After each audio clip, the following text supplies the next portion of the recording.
Good morning, children. Wait. Yes. ನಾವು ಕಳೆದ ಅವಧಿಯಲ್ಲಿ ಒಂದು ಪಾಠ ನೋಡಿದ್ವಿ. ಯಾವುದಪ್ಪ ಅಂತಂದ್ರದು ಏನು ನೋಡೋಣ? ಪಾಠ 3 ಗಾಂಧೀಜಿಯ ಬಾಲ್ಯ. ಓಕೆ, ಹೌದಾ? ಮೊದಲನೇ ಪಾಠವನ್ನು ನೋಡಿದ್ದೇವೆ ನಾವು. ಏನಿದೆ? ಗಾಂಧೀಜಿಯ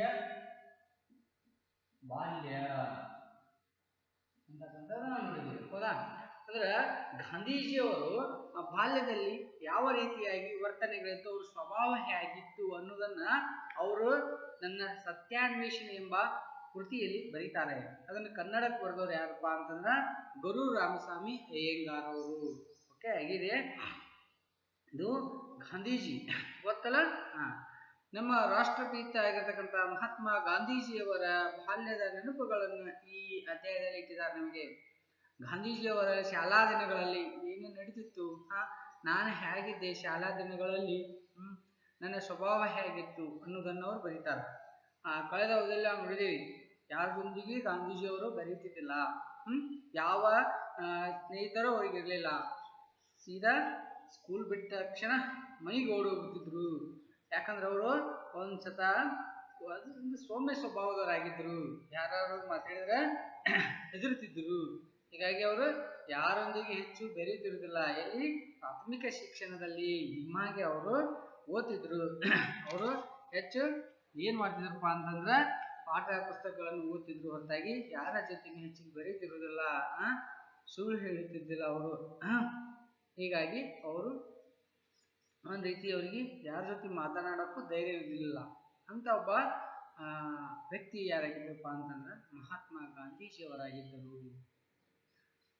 ಹಾಗಾದ್ರೆ ಮುಂದೆ ಏನಾಯ್ತು ನೋಡೋಣ. ಕಳೆದ ಅವಧಿಯಲ್ಲಿ ಎಲ್ಲಿ ಬಿಟ್ಟು ನೋಡ್ತೀವಿ, ಯಾರೊಂದಿಗೆ ಮಾತನಾಡುವ ಧೈರ್ಯವಿರಲಿಲ್ಲ, ಯಾರಾದರೂ ನನ್ನನ್ನು ಕುಚೇದ ಮಾಡುವರು ಎಂಬ ಭಯ ನನಗಿತ್ತು. ಅಲ್ಲಿವರೆಗೆ ಆಗಿತ್ತು. ಪೇಜ್ ನಂಬರ್ ಈಗ 18 ನೋಡೋಣ. ಹೌದಾ? ಪೇಜ್ ನಂಬರ್ 18 ಓಪನ್ ಮಾಡಿ ನೋಡ್ತೀನಿ. ಟೆಕ್ಸ್ಟ್ ಬುಕ್ ಹೌದಾ? ನೋಡೋಣ. ನಾನು ಸತ ಓದ್ತೀನಿ ನೋಡಿ. ಪ್ರೌಢಶಾಲೆಯ ಮೊದಲನೆಯ ವರ್ಷದ ಪರೀಕ್ಷೆಯ ವೇಳೆಯಲ್ಲಿ ನಡೆದ ಘಟನೆಯೊಂದನ್ನು ಹೇಳಬೇಕು. ಇನ್ಸ್ಪೆಕ್ಟರ್ ಮಿಸ್ಟರ್ ಗೈಲ್ಸ್ ಪರಿಶೀಲನೆಗಾಗಿ ಶಾಲೆಗೆ ಬಂದಿದ್ದರು. ಅವರು ಮೊದಲನೇ ತರಗತಿಯ ವಿದ್ಯಾರ್ಥಿಗಳಿಗೆ 5 ಪದಗಳನ್ನು ಬರೆಯಲು ಕೊಟ್ಟರು. ಪ್ರೌಢಶಾಲೆ ಹೈಸ್ಕೂಲ್ ಗಾಂಧೀಜಿಯವರು ಬಂದರು. ಆ ಸ್ಕೂಲಲ್ಲಿ ಮೊದಲನೇ ವರ್ಷದಲ್ಲಿ ಒಂದು ಘಟನೆ ನಡೀತೈತೆ ಹೈಸ್ಕೂಲ್ದೊಳಗೆ. ಆ ಘಟನೆಯನ್ನ ಅವರು ಇಲ್ಲಿ ಹಂಚ್ಕೊತಾರೆ. ಏನದು ಘಟನೆ ಅಂದ್ರೆ, ಪ್ರೌಢಶಾಲೆ ಮೊದಲನೇ ವರ್ಷದ ಪರೀಕ್ಷೆ ವೇಳೆಯಲ್ಲಿ ನಡೆದ ಘಟನೆಯೊಂದನ್ನು ಹೇಳಬೇಕು. ಒಂದು ಪರೀಕ್ಷೆ ನಡೆದಿರುತ್ತೆ. ಅವಾಗ ಶಾಲೆಗೆ ಇನ್ಸ್ಪೆಕ್ಷನ್ ಬರ್ತಾರೆ. ಅವಾಗೆಲ್ಲ ಇನ್ಸ್ಪೆಕ್ಷನ್ ಬರ್ತಿದ್ರು, ಈಗೂ ಬರ್ತಿದ್ದಾರೆ. Okay, inspector mister Giles. ಯಾರು? ಮಿಸ್ಟರ್ ಗೈಲ್ಸ್ ಅವ್ರ ಹೆಸರು. ಯಾರಪ್ಪ ಅಂದ್ರೆ ಗೈಲ್ಸ್.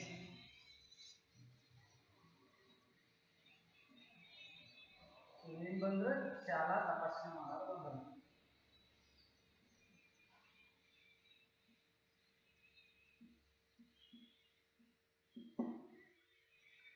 ಶಾಲೆಗೆ ಅವ್ರ ಪರಿಶೀಲನೆಗಾಗಿ ತಪಾಸಣೆ ಮಾಡಾಕ ಎಷ್ಟು ಓದಿದ್ದಾರೆ ವಿದ್ಯಾರ್ಥಿಗಳು ಏನಂತ ಹೋಗಿ ಸಾಹೇಬ್ರು ಬಂದ್ರು ಅಂತಿದ್ದೆ ನೋಡು.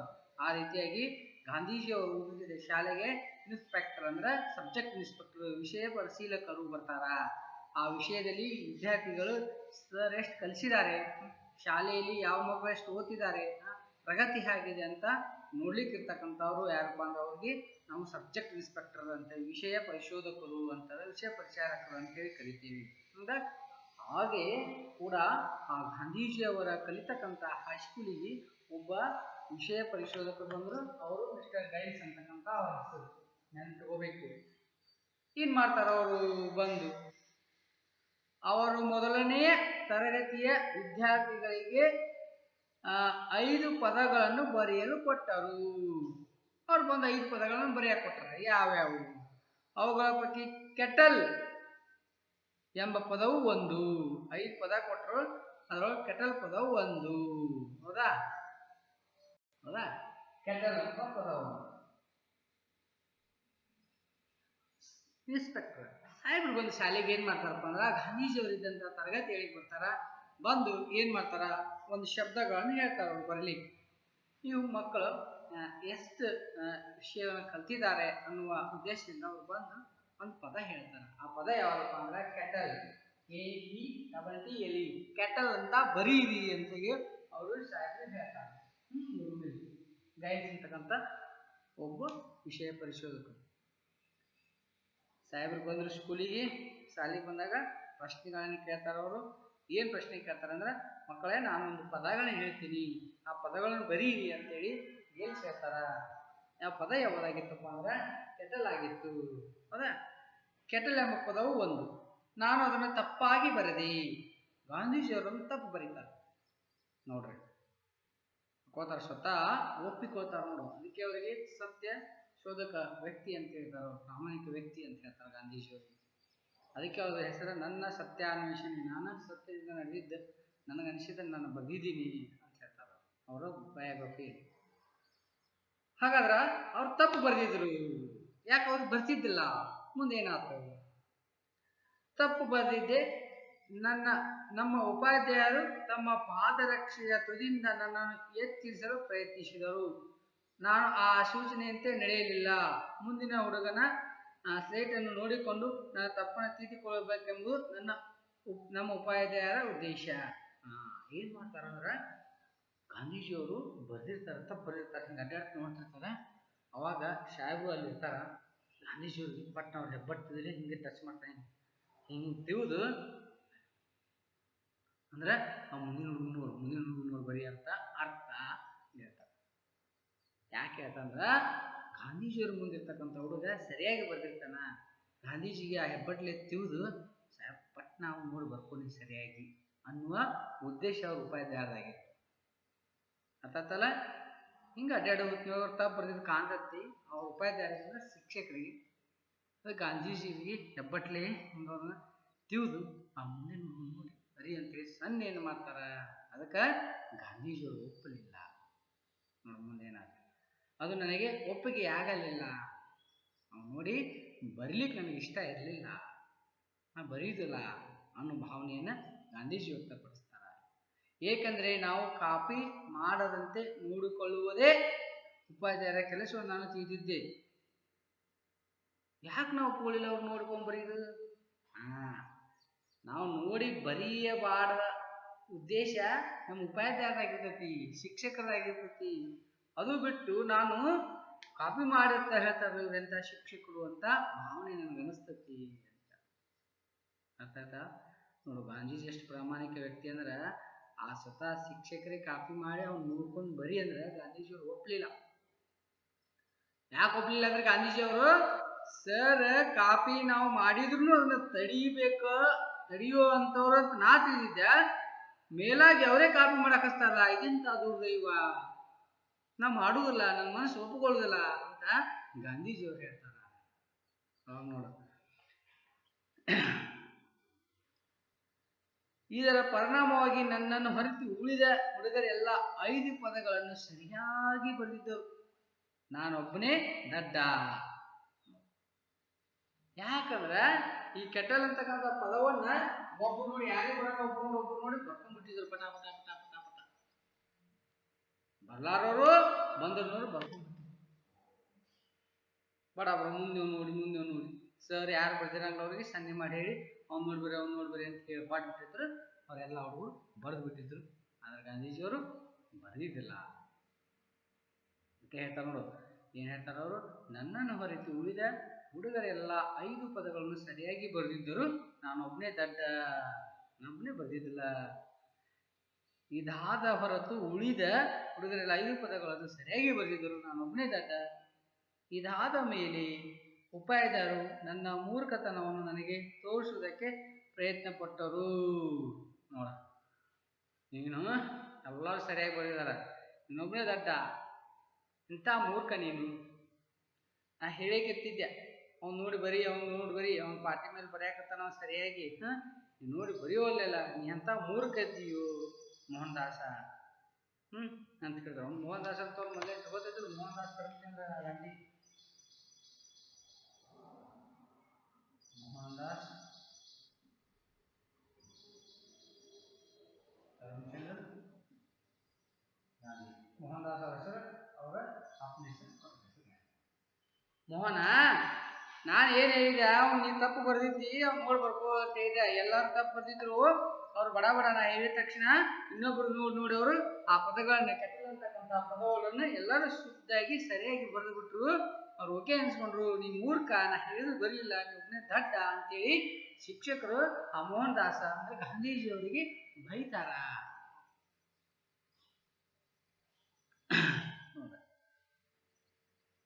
ಬೈತಾರ.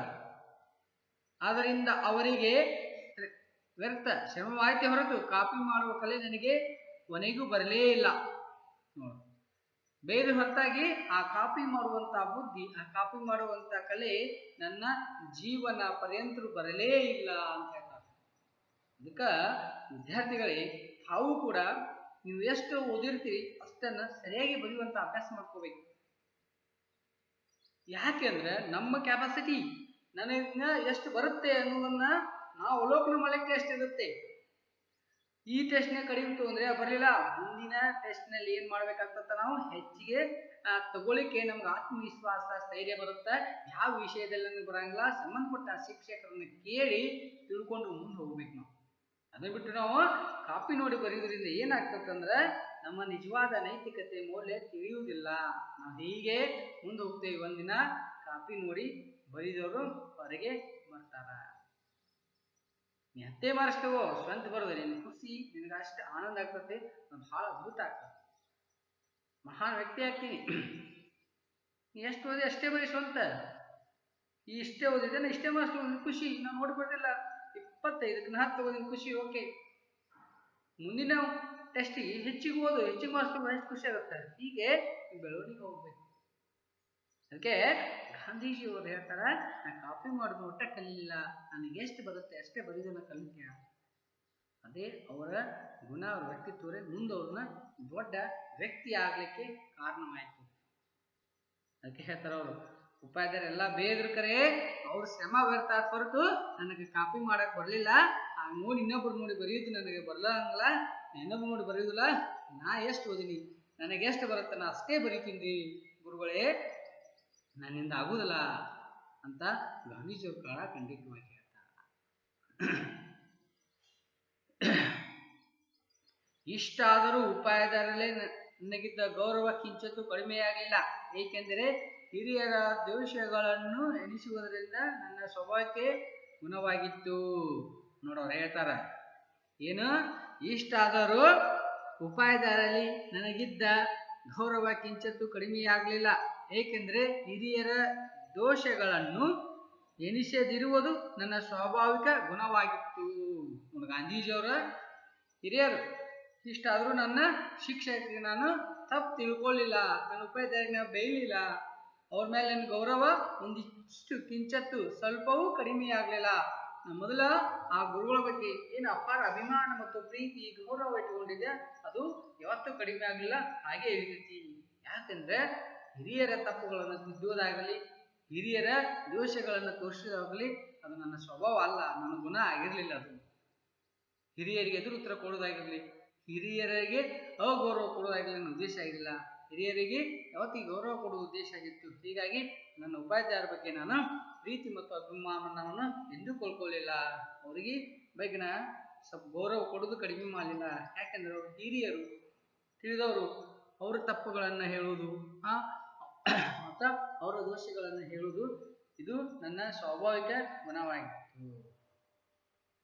ಅನಂತರ ಆ ಉಪಾಧ್ಯಾಯರ ಇತರರ ದೋಷಗಳು ನನಗೆ ತಿಳಿದು ಬಂದವು, ಆದರೆ ಅವರಲ್ಲಿ ನನ್ನ ಆಧಾರ ಭಾವ ಕಡಿಮೆಯಾಗಲಿಲ್ಲ.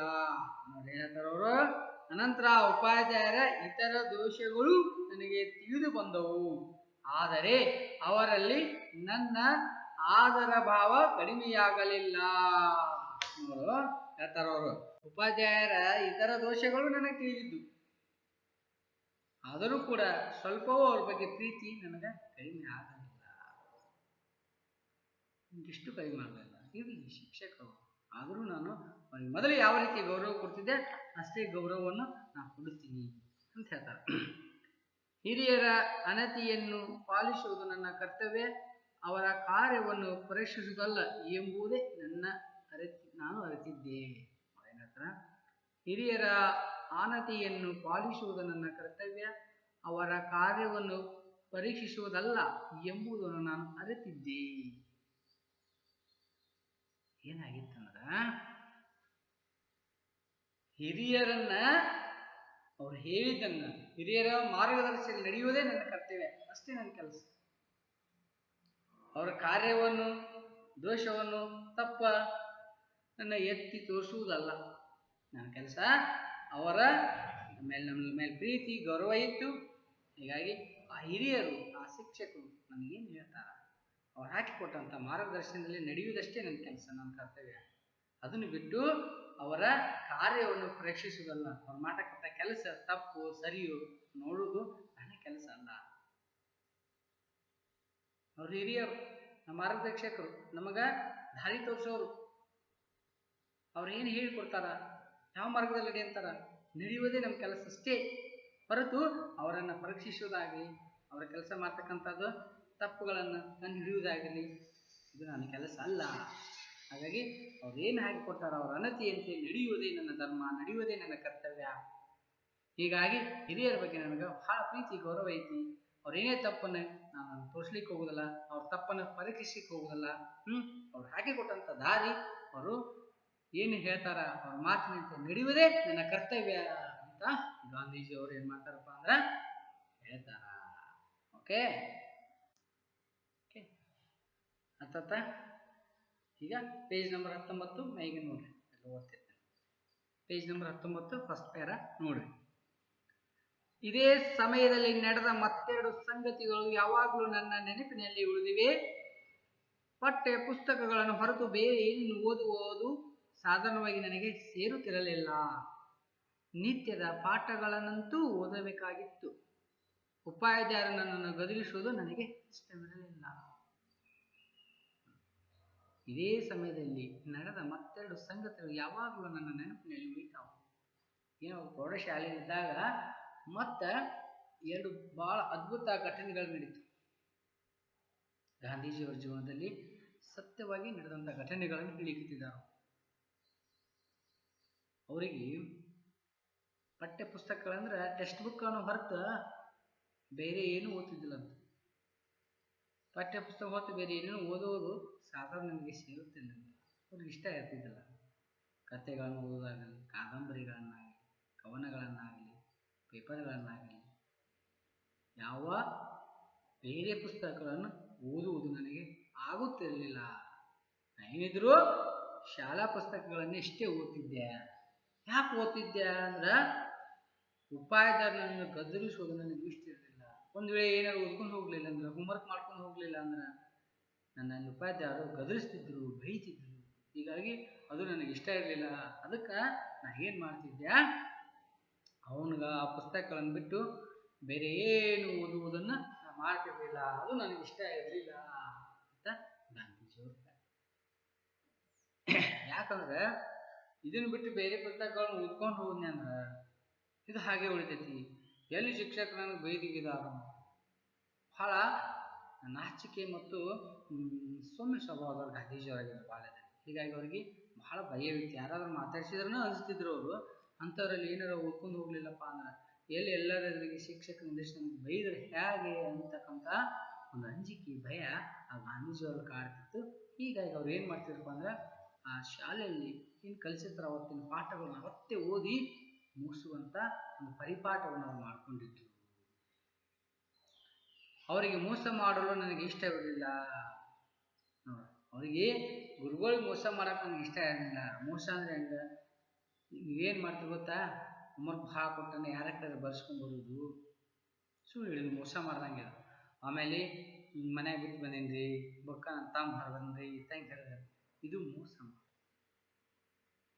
ಹೀಗೆ ಮಾಡ್ತಿದ್ರು. ನಾವು ಊರಿಗೆ ಹೋಗಿದ್ದೀನಿ ರೀ, ಪುಸ್ತಕ ಇದ್ದಿದ್ದಿಲ್ರಿ, ಲೈಟ್ ಇದ್ದಿದ್ದಿಲ್ರಿ, ಇವೆನ್ನೂ ಕಾರಣಗಳನ್ನೇ ಇವು ಅವ್ರಿಗೆ ಮೋಸ ಮಾಡ್ದಂಗೆ. ಹೀಗಾಗಿ ಅವರಿಗೆ ಗಾಂಧೀಜಿಯವರಿಗೆ ಮೋಸ ಮಾಡುವುದು ಇಷ್ಟ ಇರಲಿಲ್ಲ. ಶಿಕ್ಷಕರಿಗೆ ಅವ್ರು ಬೈದರು ಕೂಡ ನನಗೆ ಮೋಸ ಮಾಡೋಕ್ಕೆ ಇಷ್ಟ ಇದ್ದಿದ್ದಿಲ್ಲ. ಅದಕ್ಕಾಗಿ ನಾನು ಅವ್ರು ಏನು ಹೇಳಿದ್ದನ್ನ ಅವತ್ತಿಂದ ಅವತ್ತೇ ಓದುವಂಥ ಪರಿಪಾಠಿತ್ತು. ಹೀಗಾಗಿ ಅದಕ್ಕೆ ಓದ್ತಿದ್ದೆ. ಅವ್ರಿಗೆ ಸುಳ್ಳು ಹೇಳೋದಾಗಲಿ, ಅವ್ರಿಗೆ ಬರುವುದಿಲ್ಲ, ನಾಳೆ ಹೋಗಿದ್ದೆ ಇಲ್ಲಿ ಹೋಗಿದ್ದೆ ಅನ್ನುವ ಭಾವನೆ, ಸುಳ್ಳು ಹೇಳುವಂತ, ಮೋಸ ಮಾಡುವಂತ ವ್ಯಕ್ತಿ ನನಗಿರ್ಲಿಲ್ಲ, ಮನಸ್ಸು ನನಗಿರ್ಲಿಲ್ಲ ಅಂತ ಗಾಂಧೀಜಿಯವರು ಹೇಳ್ತಾರೆ. ಆದುದರಿಂದ ಪಾಠವನ್ನೇನೋ ಓದುತ್ತಿದ್ದೆ, ಆದರೆ ಪಾಠದಲ್ಲಿ ಮನಸ್ಸು ಇರಲಿಲ್ಲ. ಹೀಗಾಗಿ ಪಾಠಗಳನ್ನೇ ಸರಿಯಾಗಿ ಓದುತ್ತಿರಲಿಲ್ಲವೆಂದ ಮೇಲೆ ಇನ್ನು ಇತರ ಹೆಚ್ಚಿನ ಹವ್ಯಾಸಗಳು ಎಲ್ಲಿಂದ ಬಂತು? ಹೌದಾ ನೋಡಿ, ಹೀಗೆ ಪಾಠಗಳನ್ನೇ ಸರಿಯಾಗಿ ಓದುತ್ತಿಲ್ಲವೆಂದ ಮೇಲೆ ಇನ್ನು ಇತರ ಹೆಚ್ಚಿನ ವ್ಯಾಸಂಗದ ಪ್ರಶ್ನೆ ಎಲ್ಲಿ ಬಂತು? ಇದ್ದಿದ್ದ ಪಾಠಗಳನ್ನ ಸರಿಯಾಗಿ ಗಾಂಧೀಜಿಯವರು ಓದಲಿಕ್ಕೆ ಕಷ್ಟಪಡ್ತಿದ್ರು, ಇನ್ನು ಉಳಿದ ವ್ಯಾಸಂಗ ಎಲ್ಲಿ ಓದ್ತಿದ್ರು ಅಂತ ಅಂದ್ರೆ ಅರ್ಥ ಅವ್ರು ಏನಾಗಿತ್ತು, ಇದ್ದಿದ್ದ ಪಾಠಗಳನ್ನ ಶಾಲೆಯಲ್ಲಿ ಹೇಳ್ತಕ್ಕಂಥ ಪುಸ್ತಕಗಳನ್ನ ಸರಿಯಾಗಿ ಅವ್ರು ಅರ್ಥ ಮಾಡ್ಕೋತಿದ್ದಿಲ್ಲ, ಓದ್ತಿದ್ದಿಲ್ಲ. ಅಂಥವ್ರೊಳಗೆ ಇತರ ಪುಸ್ತಕಗಳನ್ನು ಓದುವುದು ಎಲ್ಲಿಂದ ಬಂತು? ಅದು ನಮ್ಮ ಕಡೆಯಿಂದ ಆಗ್ಲಾರ್ದಾಗಿತ್ತು ಅವಾಗ ಅಂತ ಹೇಳ್ತಾರೆ. ಆದ್ರೆ ಹೇಗೋ ನಮ್ಮ ತಂದೆ ಏನ್ ಮಾಡ್ತಿದ್ರಪ್ಪ ಅಂದ್ರ, ಕೊಂಡುಕೊಂಡು ಬಂದ ಒಂದು ಪುಸ್ತಕ ನನ್ನ ಕಣ್ಣಿಗೆ ಬಿತ್ತು. ಅದ್ಭುತವಾದಂತ ಒಂದು ಕಥೆ ನೋಡಿ. ಗಾಂಧೀಜಿಯವರು ಏನ್ ಹೇಳಿರ್ತಾರೆ ನೋಡ್ರಿ, ನಾನು ಇದ್ದ ಪುಸ್ತಕಗಳನ್ನ ಟೆಕ್ಸ್ಟ್ ಬುಕ್ಗಳನ್ನ ಓದುವುದು ನನಗೆ ಕಷ್ಟವಾಗಿತ್ತು. ಅಂಥದ್ರೊಳಗೆ ಈ ಥರ ಪುಸ್ತಕಗಳನ್ನು ಎಲ್ಲಿಂದ ಓದಬೇಕಾಗಿತ್ತು. ಹಿಂಗಾಗಿ ಹೆಚ್ಚಿನ ಪುಸ್ತಕ ಬಗ್ಗೆ ಅದು ಓದ್ಬೇಕಂತ ತಲೆ ಕೊಡಿಸ್ಬಿಟ್ಟಿದ್ದಿಲ್ಲ. ಶಾಲೆಗೆ ಎಷ್ಟು ಹೇಳ್ತಾರೆ ಅಷ್ಟೇ ಓದುವುದು ನನಗೆ ದೊಡ್ಡ ಸಮಸ್ಯೆ ಆಗಿತ್ತು, ಕಷ್ಟವಾಗಿತ್ತು. ಅಂಥ ಸಮಯದಲ್ಲಿ ಏನಾಗಿತ್ತಪ್ಪ ಅಂದ್ರೆ ಯಾವ ಪುಸ್ತಕವನ್ನು ಓದ್ಲಿಕ್ಕೆ ಹೋಗ್ತಿದ್ದಲ್ಲ ಅಂತ ಹೇಳ್ತಾರೆ ಅವಾಗ. ಆದರೆ ಹೇಗೋ ನಮ್ಮ ತಂದೆ ಕೊಂಡುಕೊಂಡು ಬಂದಿದ್ದ ಒಂದು ಪುಸ್ತಕ ನನ್ನ ಕಣ್ಣಿಗೆ ಬಿತ್ತು. ನೋಡು, ಅಪ್ಪರು ಏನ್ ಮಾಡಿರ್ತಾರಪ್ಪ ಅಂತಂದ್ರ, ಒಂದು ಪುಸ್ತಕವನ್ನು ಕೊಂಡ್ಕೊಂಡು ಬಂದಿರ್ತಾರ, ಅದನ್ನು ಮನೆಯಾಗ ಇಟ್ಟಿರ್ತಾರ. ಹೇಗೋ ಒಂದು ದಿನ ಗಾಂಧೀಜಿಯವರ ಕಣ್ಣಿಗೆ ಬಿತ್ತು. ಎರಡು ಘಟನೆ ಹೇಳಿದ್ದಾರಲ್ಲ, ಈಗ ಒಂದನೇ ಘಟನೆ ಸ್ಟಾರ್ಟ್ ಆದ. ಗಾಂಧೀಜಿಯವ್ರ ಕಣ್ಣಿಗೆ ಬಿತ್ತು. ಅದರ ಹೆಸರು ಶ್ರವಣ ಪಿತೃಭಕ್ತಿ ನಾಟಕ. ಯಾವಪ್ಪ ಅಂದ್ರೆ ಶ್ರವಣ ಕುಮಾರನ ಪಿತೃಭಕ್ತಿ ನಾಟಕವನ್ನ ಅವ್ರು ಏನ್ ಮಾಡಿದಪ್ಪ ಅಂತಂದ್ರ ಪುಸ್ತಕವನ್ನ ತಂದಿದ್ರು. ಹೌದಾ? ಯಾವ್ದ ಪುಸ್ತಕದ ಹೆಸರು? ಯಾವ್ದಂದ್ರೆ ಶ್ರವಣ ಕುಮಾರ ಪಿತೃಭಕ್ತಿ ನಾಟಕ. ಗಾಂಧೀಜಿಯವ್ರು ಏನ್ ಮಾಡಿದ್ರಪ್ಪ ಅಂತಂದ್ರ, ಅವ್ರ ಮನೆಯಲ್ಲಿ ಯಾರು ಅವ್ರ ಅಪ್ಪಾಜಿ ಅಂದ್ರ ಮೋಹನ್ ದಾಸ್ ಕರಮ್ಚಂದ್ರ ಗಾಂಧಿ ಅವರ ತಂದೆ ಯಾರು ಕರಮ್ಚಂದ್ರ ಗಾಂಧಿ ಅವರು ಏನ್ ಮಾಡಿದ್ರಪ್ಪ ಅಂದ್ರ ಒಂದು ಪುಸ್ತಕವನ್ನು ತರ್ತಾರ. ಆ ಪುಸ್ತಕದ ಹೆಸರು ಶ್ರವಣ ಪಿತೃಭಕ್ತಿ ಎಂಬ ನಾಟಕ. ನಾಟಕ ಇರ್ತೈತಿ. ಶ್ರವಣ ಕುಮಾರನ ಕಥೆ ಕೇಳಿದಿಲ್ಲ? ಶ್ರವಣ ಕುಮಾರನ ಪಿತೃಭಕ್ತಿ ಅಂದ್ರ ನೋಡ್ರಿ, ಶ್ರವಣ ಕುಮಾರ್ ಅನ್ನುವಂತ ಹಲಕ ತಂದೆ ತಾಯಿಗೆ ಕಣ್ಣು ಕಾಣಿಸುವುದಿಲ್ಲ. ಆ ತಂದೆ ತಾಯಿ ನಾವು ಏನ್ ಮಾಡ್ತಾನಪ್ಪ ಅಂದ್ರ, ಒಂದು ಕೋಲನ್ನು ತಗೊಂಡು ಆ ಕಡೆ ಈ ಕಡೆ ಒಂದು ಪುಟ್ಟಿಯನ್ನು ಕಟ್ಟಿ ಆ ಕಡೆ ತಂದೆ ಈ ಕಡೆ ತಾಯಿನ ಕುಣಿಸ್ಕೊಂಡು ಹೆಗಲ ಮೇಲೆ ಹೊತ್ತುಕೊಂಡು ತನ್ನ ತಂದೆ ತಾಯಿಗೆ ಕಾಶಿ ಯಾತ್ರೆಯನ್ನ ಎಲ್ಲ ದೇವರ ದರ್ಶನ ಮಾಡಿಸ್ತಾನ. ಅಷ್ಟು ಭಕ್ತಿ ಇರ್ತಾನ ಶ್ರವಣ ಕುಮಾರನ ಪಿತೃಭಕ್ತಿ ನಾಟಕ. ನೋಡ್ರಿ, ಶ್ರವಣ ಕುಮಾರ ಪಿತೃಭಕ್ತಿ ಅಂದ್ರ ನೋಡ್ರ ಮೇಲೆ ಎಷ್ಟಿದೆ, ತಂದೆ ತಾಯಿ ಬಹಳ ಗೌರವ. ಆಗಿನ ಕಾಲದಲ್ಲಿ ಯಾವ ವಾಹನಗಳಿದ್ದಿಲ್ಲ. ತಂದೆ ತಾಯಿಗೆ ನಾನು ತೀರ್ಥಯಾತ್ರೆ ಮಾಡ್ಬೇಕಂತ ಆಸೆ ಇರುತ್ತೆ, ದೊಡ್ಡ ದೊಡ್ಡ ದೇವಸ್ಥಾನಗಳಿಗೆ ಹೋಗ್ಬೇಕು ಅಂತ ಹೇಳಿದ್ರೆ, ಆದ್ರೆ ಆ ಇಬ್ರು ತಂದೆ ತಾಯಿಗಳಿಗೆ ಕಣ್ಣನ್ನ ಕಾಣಿಸ್ತಿರುದಿಲ್ಲ. ಹೇಗೆ ಹೋಗ್ಬೇಕು?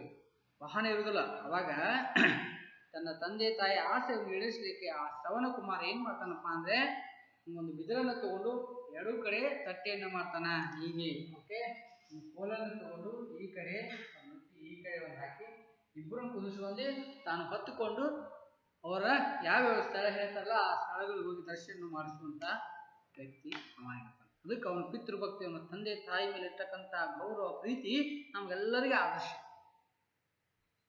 ಶ್ರವಣ ಕುಮಾರನ ಪಿತೃಭಕ್ತಿ ನಾಟಕ ಅಂತ ಒಂದು ಪುಸ್ತಕ ಆ ಗಾಂಧೀಜಿಯವರ ಮನೆಯಲ್ಲಿ ಯಾರೋ ತಂದಿಟ್ಟಿದ್ದ. ನೋಡು, ನನ್ನ ಕಣ್ಣಿಗೆ ಅದರ ಹೆಸರು ಶ್ರವಣನ ಅಥವಾ ಶ್ರವಣ ಕುಮಾರನ ಪಿತೃಭಕ್ತಿ. ಶ್ರವಣ ಕುಮಾರನ ಪಿತೃಭಕ್ತಿ ಅಥವಾ ಶ್ರವಣನ ಪಿತೃಭಕ್ತಿ ಎಂಬ ನಾಟಕ ಅದನ್ನು ನಾನು ಅತ್ಯಂತ ಆಸಕ್ತಿಯಿಂದ ಓದಿದೆ. ನೋಡಿ, ಆ ಪುಸ್ತಕವನ್ನು ಗಾಂಧೀಜಿಯವರು ಬಹಳ ಆಸಕ್ತಿ ಏನಿರ್ಬೋದು ಈ ಪುಸ್ತಕದಲ್ಲಿ. ನೀವು ಶೀಘ್ರ ಓದ್ರಿ ಶ್ರವಣ ಕುಮಾರನ ಅಥವಾ ಶ್ರವಣನ ಪಿತೃಭಕ್ತಿ ನಾಟಕ ಅಥವಾ ಕಥೆ. ಆಗ ಗಾಂಧೀಜಿಯವರ ಆ ಪುಸ್ತಕ ನೋಡಿದ ತಕ್ಷಣ ಓದ್ಬೇಕಂತ ಮನಸ್ಸಾಗ್ತದೆ. ಬಹಳ ಶ್ರದ್ಧೆಯಿಂದ ಆಸಕ್ತಿಯಿಂದ ಆ ಪುಸ್ತಕವನ್ನು ಓದೇ ಬಿಡ್ತಾರೆ. ಯಾರು? ಗಾಂಧೀಜಿಯವರು. ಯಾವುದು? ಶ್ರವಣನ ಪಿತೃಭಕ್ತಿ. ಶ್ರವಣ ಯಾರು? ಶ್ರವಣ ಕುಮಾರ್ ಅಂತಕ್ಕಂಥ ಒಬ್ಬ ಹಿಂದೆ ಏನ್ ಮಾಡ್ತಿದ್ದ, ತನ್ನ ತಂದೆ ತಾಯಿಯ ಕನ್ನ ಕಾಣದ ತಂದೆ ತಾಯಿಯನ್ನು ಪುಟ್ಟಿಯಲ್ಲಿ ಕುಂದಿರಿಸಿಕೊಂಡು ಅವ ದೇವರಿಗೆ ಅನೇಕ ದೇವಸ್ಥಾನಗಳಿಗೆ ತೀರ್ಥಯಾತ್ರೆ ಹೊಂಟ. ಅವನ ಭಕ್ತಿ ಅದನ್ನ ಪುಸ್ತಕ ಗಾಂಧೀಜಿ ಓದಾಕತ್ತಾರ ನಾಟಕವನ್ನು. ಅದೇ ಸಮಯದಲ್ಲಿ ಸಂಚಾರಿ ಗೊಂಬೆ ಪ್ರದೇಶಕರು ನಮ್ಮ ಊರಿಗೆ ಬಂದರು. ಅವರನ್ನ ತೋರಿಸಿದ ಒಂದು ಚಿತ್ರ ಶ್ರವಣನ ತನ್ನ ಕುರುಡು ತಂದೆ ತಾಯಿಯರನ್ನು ಅಡ್ಡೆಯಲ್ಲಿ ಕೂರಿಸಿಕೊಂಡು ಅದನ್ನು ಹೆಗಲಿನ ಮೇಲೆ ಹೊತ್ತುಕೊಂಡು ಯಾತ್ರೆಗೆ ಹೋಗುತ್ತಿದ್ದ ಆ ಚಿತ್ರ, ಆ ಪುಸ್ತಕ, ದೃಶ್ಯ ಎರಡು ನನ್ನ ಅಂತರಂಗದಲ್ಲಿ ಶಾಶ್ವತವಾಗಿ ಅಂಕಿತವಾದವು. ಏನಾಗಿತ್ತು? ಆ ಪುಸ್ತಕವನ್ನು ಓದಿಕ ಅವ್ರ ಊರಾಗ ಗೊಂಬೆ ಪ್ರದರ್ಶನ ಮಾಡಿದ್ರು. ಗೊತ್ತಾ? ಈ ಗೊಂಬೆಯನ್ನ ಪ್ರದರ್ಶನ ಮಾಡ್ತಾರ. ಆ ಗೊಂಬೆಯನ್ನ ತೋರಿಸ್ತಾರ ಚಿತ್ರ. ಆ ಚಿತ್ರ ಮೂಲಕವಾಗಿ ಆ ಕಥೆಗಳನ್ನು ಹೇಳ್ತಾರ. ಗೊಂಬೆಗಳು ಮಾಡ್ತಾವ. ನಾಟಕ ಇದ್ದಂಗ ಒಂದ್ಸರಿ ಗೊಂಬೆ ಪ್ರದರ್ಶನ. ಗೊಂಬೆ ಇರ್ತಾವ, ಆ ಗೊಂಬೆ ಆ ಕಥೆಯನ್ನು ಹೇಳ್ತಾವ. ಅದೇ ಸಮಯಕ್ಕೆ ಆ ಗೊಂಬೆ ಪ್ರದರ್ಶಕರು, ಆ ಗೊಂಬೆ ತೋರ್ಸೋರು ಆ ಊರಿಗೆ ಬರ್ತಾರ. ಅದು ಏನಾಗಿತ್ತಪ್ಪ ಅಂದ್ರ ಶ್ರವಣ ಕುಮಾರನ ಚಿತ್ರ ತೋರ್ಸೋದಾಗಿತ್ತು. ಪಿಕ್ಚರ್ ಅಂತ ಕಳ್ತಲ್ಲ ಗೊಂಬೆ ಪ್ರದರ್ಶನ. ಆ ಗೊಂಬೆಯಲ್ಲಿ ಶ್ರವಣ ಕುಮಾರನ ಕಥೆನೇ ಇತ್ತು. ಶ್ರವಣ ಕುಮಾರ್ ತನ್ನ ಕಣ್ಣು ಕಾಣದ ತಂದೆ ತಾಯಿಯನ್ನು ಪುಟ್ಟಿಯಲ್ಲಿ ಕುಂದಿರಿಸಿಕೊಂಡು ಹೇಗೆ ಹೊತ್ಕೊಂಡು ಹೋಗ್ತಿದ್ದ ಅನ್ನೋದನ್ನ ಆ ಗೊಂಬೆಗಳ ಮೂಲಕ ಅವ್ನು ತೋರಿಸ್ತಾರೆ ಗಾಂಧೀಜಿ. ಮನ್ಯಾಗ ಬಂದಿರ್ತಾವ್ರು, ಎಲ್ಲರ ನೋಡ್ತಾನ. ಆ ಓದಿದ ಪುಸ್ತಕದ ದೃಶ್ಯ ಇಲ್ಲಿ ಅವನು ನೈಜವಾಗಿ ನೋಡ್ತಾನ ಅಂದ್ರೆ ಆ ಗೊಂಬೆ ಚಿತ್ರದಲ್ಲಿ ನೋಡ್ಬಿಡ್ತಾನ. ಹೀಗಾಗಿ ಗಾಂಧೀಜಿಯವರ ಮನಸ್ಸಿನಲ್ಲಿ ಇವೆರಡೂ ಚಿತ್ರಗಳು ಅಳಿಯವಾಗಿ ಉಳಿದು ಬಿಡ್ತಾವ. ಒಂದು ಪುಸ್ತಕ ಓದಿದಕ್ಕ ಅದೇ ದೃಶ್ಯವನ್ನು ಇಲ್ಲಿ ಗೊಂಬೆಗಳ ಮೂಲಕ ನೋಡ್ಬಿಡ್ತಾನೆ. ಇವೆರಡೂ ಅವರ ಮನಸ್ಸಿನಲ್ಲಿ ಬಹಳ ಮರಿಲಾರ್ದಂಗೆ ಆಗ್ಬಿಟ್ಟು.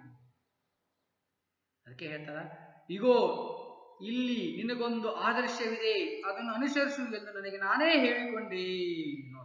ನೋಡಿ, ಇಲ್ಲೊಂದು ಆದರ್ಶ ಐತಿ. ಏನು? ಆ ಬಾಲಕ ತನ್ನ ತಂದೆ ತಾಯಿ ಮೇಲೆ ಇಟ್ಟಂತ ಗೌರವ ಪ್ರೀತಿ ಹಾಗೆಯೇ ಇದೆ.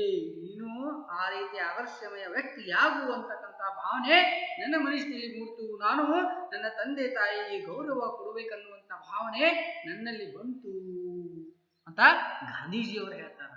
ಒತ್ತು ತಮ್ಮ ತಾವೇ ಅನ್ಕೊಂಡು ಏನ್ ಮಾಡ್ತಾರಪ್ಪ ಅಂತಂದ್ರ, ಶ್ರವಣ ಮರಣ ಹೊಂದಲು ಅವನ ಮಾತಾಪಿತೃಗಳ ಅಂತರ್ವಿಲಾಪ ನನ್ನ ಕಿವಿಗೆ ಈಗಲೂ ಕೇಳುವಂತಿದೆ.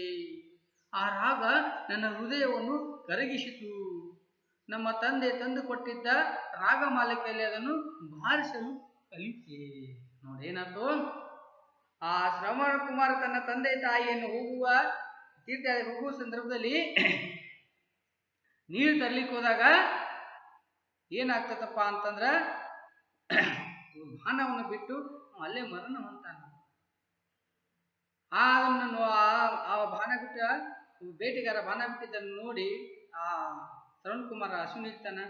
ಆ ತಂದೆ ತಾಯಿಗೆ ನಾನೇ ತಮ್ಮ ಮಗ ಅಂತೇಳಿ ಹೋಗ ನೀರನ್ನು ಕೊಟ್ಟಾಗ ಅವ್ರು ಒಪ್ಕೊಳ್ಳೋದಿಲ್ಲ. ನನ್ನ ಮಗ ಸತ್ನಲ್ಲ ನಮ್ಮ ಅಂತೇಳಿ ಆ ತಂದೆ ತಾಯಿ ಅರ್ಥನ ದುಃಖ ಬಹಳ ಬರೆಸ್ತಾರೆ. ಆ ಒಂದು ದುಃಖ ನನ್ನ ಕಿವಿಗೆ ಈಗಲೂ ಬಹಳ ಕೇಳಿದಂತಿತ್ತು. ನನ್ನ ಆತ್ಮದಲ್ಲಿ, ನನ್ನ ಮನಸ್ಸಿನಲ್ಲಿ ಬಹಳ ಬೇರೂರಿತು. ಆ ರಾಗವನ್ನು, ಅವರ ಅರ್ಥನಾದವನ್ನು ನಮ್ಮ ತಂದೆ ಕೊಟ್ಟಿರ್ತಕ್ಕಂಥ ಸಂಗೀತ ಕಲಿಯುವಂಥ ಸಾಧನೆಯಲ್ಲಿ ನಾ ರಾಗ ಮಾಲಿಕೆಯನ್ನು ನುಡಿಸುವುದನ್ನು ಕಲಿತೆ. ರಾಗ ಮಾಲಿಕೆಯಲ್ಲಿ ಏನು ಕಲಿತೆ ಅಂದ್ರೆ, ಅವರ ಅರ್ಥನಾದ ಆ ತಂದೆ ತಾಯಿಗಳ ಶ್ರವಣ ಕುಮಾರ್ನ ತೀರ್ಕೊಂಡಲ್ಲ, ಆ ತಂದೆ ತಾಯಿ ಯಾವ ರೀತಿ ದುಃಖ ಪಟ್ಟರು ಅನ್ನೋದನ್ನ ಆ ಗೊಂಬೆ ಪ್ರದರ್ಶನದಲ್ಲಿ ಒಂದು ಮ್ಯೂಸಿಕ್ ಹಾಕಿರ್ತಾರ. ನಿಮ್ಮ ಫಿಲ್ಮ್ದಾಗ ನೋಡ್ತಿರ್ತಲ್ಲ, ಆ ರೀತಿ ಆ ಒಂದು ಮ್ಯೂಸಿಕ್ ಇವತ್ತು ತಲೆಯಾಗ ಬಹಳ ಕೊಡ್ತಿದ್ದ ಸಂಗೀತ. ಅವ್ರ ಮನೆಯಲ್ಲಿ ಇರ್ತದ ಒಂದು ಸಂಗೀತ ಸಾಧನ, ಅದರೊಳಗೆ ಕೂಡ ಏನ್ ಮಾಡ್ತಾರ, ಅವರು ಕಲಿತಾರ. ಹೌದಾ? ಇವತ್ತು ಇಷ್ಟು ಸಾಕು. ಉಳಿದಿದ್ದನ್ನ ಮುಂದಿನ ಅವಧಿಯಲ್ಲಿ ನೋಡೋಣ. ಹೌದಾ? S, okay.